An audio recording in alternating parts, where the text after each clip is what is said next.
একদিন নদীর ধারে একটি সুন্দর গাছের সারি ছিল। সেই গাছগুলো ছিল খুব উঁচু এবং সবুজ, যার পাতাগুলো সূর্যের আলোতে ঝলমল করছে। কিন্তু নদীর পানির নিচে বসবাসকারী মাছগুলো এই গাছের প্রতি বিশেষ আকৃষ্ট ছিল। তারা ভাবছিল, গাছগুলো তো পানির উপরে আছে, কিন্তু তাদের পাতা নিশ্চয়ই খুব সুস্বাদু। একদিন যখন জঙ্গল থেকে একদল মাছ গাছের কাছে এলো, তারা অবাক হয়ে দেখল গাছটির শিকড় থেকে কিছু ফল ঝরে পড়ছে। সেই ফলগুলো ছিল রংবেরঙের এবং খুব সুস্বাদু। সেই ফলের গন্ধে তাদের লোভ বাড়তে লাগ। গাছের মধ্যে পোকাও ছিল। বড় কাতলা বলল, দেখো পাতা কেমন সবুজ, যদি আমরা একটু চেষ্টা করি তবে হয়তো পৌঁছাতে পারব। রুই মাছ উত্তেজিত হয়ে বলল, হ্যাঁ। তাদের পরিকল্পনা ছিল, রুই মাছ প্রথমে গাছের ডালের কাছে যাবে। একটি মাছ, যার নাম ছিল ছোট্ট সোনা, বলল, চল সবাই মিলে চেষ্টা করি, আমরা গাছের শিকড়ের কাছে গিয়ে ফলগুলো তুলে নিতে পারি। মাছগুলোতে উৎসাহ দেখা দিল এবং তারা গাছের শিকড়ে গিয়ে ফলগুলো টানতে শুরু কর। কিছুক্ষণ পর তারা সফল হল এবং বেশ কয়েকটি ফল সংগ্রহ কর।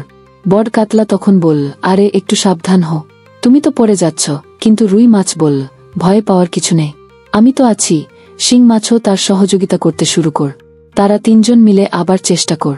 যখন তারা ফল খেতে শুরু করল, তখন বুঝতে পারল যে এই ফলগুলো ও পাতাগুলো সত্যিই সুস্বাদু এবং তাদের জন্য খুব উপকার। মাছগুলো আনন্দে নাচতে লাগল এবং তারা একে অপরের সঙ্গে ভাগাভাগি করে খেতে লাগ। গাছটি তাদের আনন্দ দেখে খুশি হল এবং আরও ফল দিতে শুরু কর। সেখানে বানর ও অবাক করে দেখছে মাছদেরকে। বানর মাছের দিকে তাকিয়ে, এই মাছগুলো, তোমরা কি জানো, আমি তোমাদের মতো পানি চলাফেরা করতে পারি না। মাছ, কেন পারবে না? তুমি একটু সাঁতার শিখে দেখো। বানর, সাঁতার শিখব, কিন্তু আমার জন্য কিভাবে? আমি তো মাছে মুখ গুজে থাকি। মাছ, আরে আমাদের মতো হবে না, তুমি তো গাছের ওপর ঝুলে থাকতে পারো। বানর, তাহলে আমি গাছের শাখা থেকে তোমাদের খুঁজব। মাছ বলল, জিউ, আমরা যখন খাবার খেতে আসব তুমি সাঁতার শিখে নেও। বানর হাসল, ঠিক আছে, কিন্তু পরের বার মাছে তুমি কি আমার জন্য কলা আনবে? সেই দিন থেকে মাছগুলো প্রতিদিন গাছের কাছে আসত এবং গাছটির ফল খেত। তারা শুধু খাবারই পেত না, বরং একটি শক্তিশালী বন্ধুত্ব গড়ে তুলেছিল গাছটির সঙ্গে। গাছটি মাছগুলোকে জঙ্গলের নানা গল্প শোনাত, আর মাছগুলো গাছটিকে তার শিকড়ের নিচে সাঁতার কেটে আনন্দ দেওয়ার চেষ্টা কর।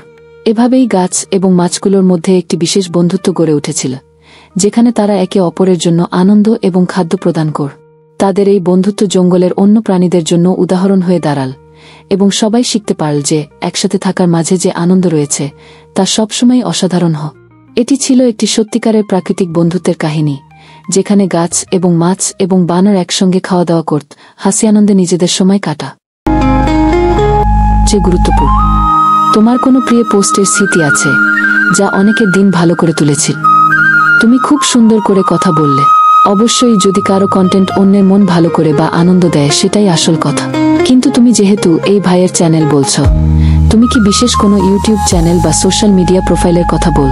যদি লিঙ্ক বা চ্যানেলের নাম দাও, আমি দেখে বলতে পার। অন্যদের কাজকে সাপোর্ট করা সত্যিই চমৎকার একটি কাজ, কারণ আমরা সবাই একে অপরের সমর্থনের মাধ্যমে এগিয়ে যেতে পার। ভিডিওটা যদি আপনার একটু হলেও ভালো লেগে থাকে, তাহলে একটা সাবস্ক্রাইব, একটা লাইক আর আপনার বন্ধুদের সাথে একটু শেয়ার করে দিবে। আপনার ছোট্ট এই কাজটাই আমাদের জন্য বড় অনুপ্রেরণা।